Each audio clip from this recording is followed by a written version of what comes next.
Hey, this is Learn Algebra Faster, and in this video we are going to discuss bar charts. So bar charts are used to visually show data, and what that means is you can have some information, you can have some numbers, and when you put them on a bar chart they are easy to see, easy to compare, and easy to analyze. And so that's the purpose of a bar chart, is to visually show data, and more importantly, it is for showing quantities, so numbers of things. So in this video, let's look at a bar chart sample and let's describe what's going on in a bar chart. So bar charts have four key pieces of information. So four key parts, and every bar chart will have these four key parts. The first part is a title, and that makes sense because all graphs really should have a title because that describes what you're looking at. And then 2 and 3 kind of go together. So they are the axes of the graph. So we have a vertical axis. So this is the one that's going up and down. The third key part of a bar chart is the horizontal axis, and that is the one that's going from left to right.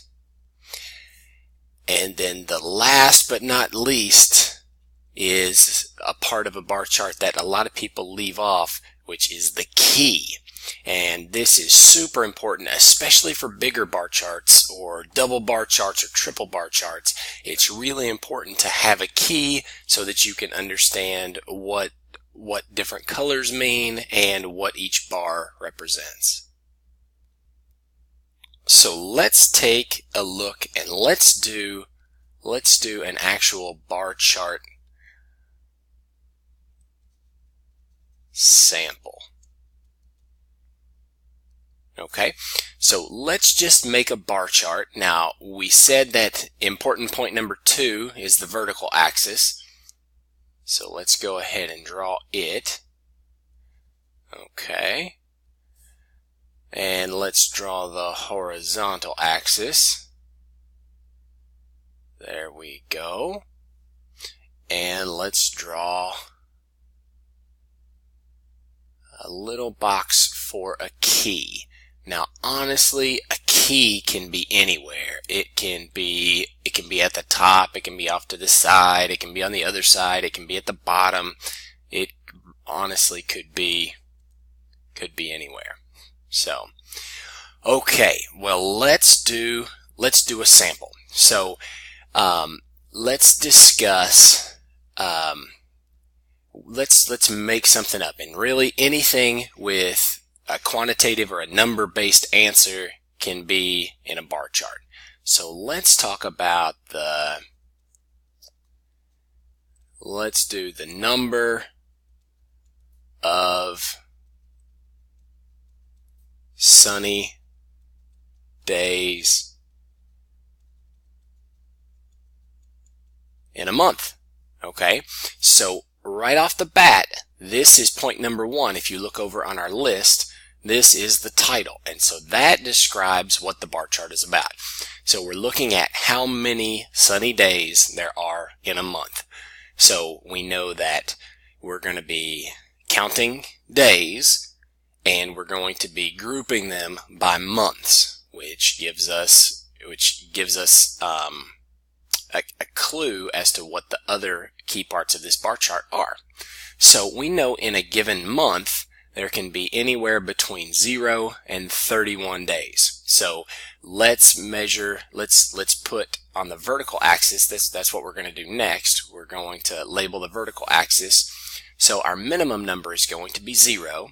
And let's go ahead and let's say we know that some months have 31 days, so we want to make sure that we at least, I mean, there's no months with 35 days, but we do want to make sure that our maximum number on the bar chart is larger than any number that will show up in the bar chart.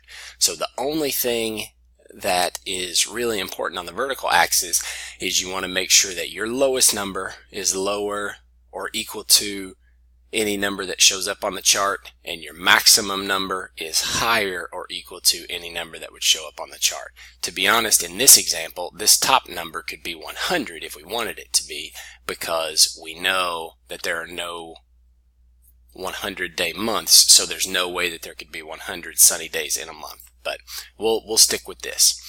Okay, so on the vertical axis we're complete. So this is part number 2, and we put the actual number labels on there. And so now let's look at the horizontal axis. So let's look here and let's begin to label these. Now, we could put every single month of the year on the horizontal axis. In this example, I'm just going to use 3 months. So maybe I will say January, July, and October. So we could choose any month here. One thing that's cool about bar charts is, even though January is before July and July is before October, honestly, when you're doing some groups, there's no reason for the order. So they honestly could be switched and put in different orders, and it really won't change anything, because as long as you get the correct numbers with the correct groups, you'll be good to go. So I'm just making this data up, but let's say that we did research on past weather patterns, or let's say that maybe we actually counted the number of sunny days in these given months, and this is what we came up with. So let's say that we had 14 sunny days in January. Let's say that we had 20 sunny days in July. And let's say we had 22 sunny days in October. So there we go. Now, the fourth part is the key.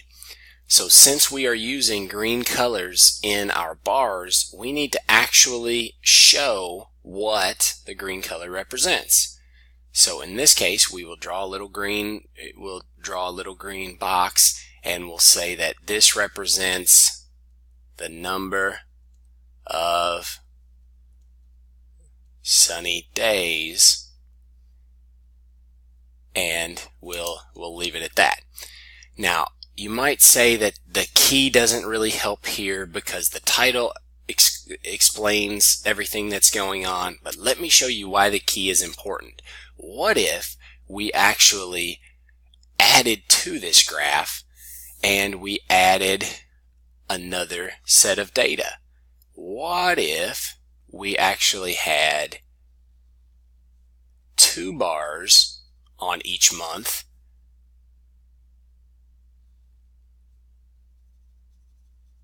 like this? Now we can show that the key is super important, because now we need to show that one color, the green color, is this year, and the red color is last year. So that's why a key is important, especially when you have multiple bars, so you can show how changes happened over time or how changes happened over groups. Okay, so let's hide this and let's do a bar chart description. Let's explain what's going on with a given bar chart. So let's show that we're going to, that basically we're going to describe the bar chart. So a bar chart description, and we broke it down earlier. Any bar chart is going to look like this. We have the most important part, which is the title, And this is the main description of the data that you're showing. We explained the vertical axis. So number 2 is the vertical axis, and we can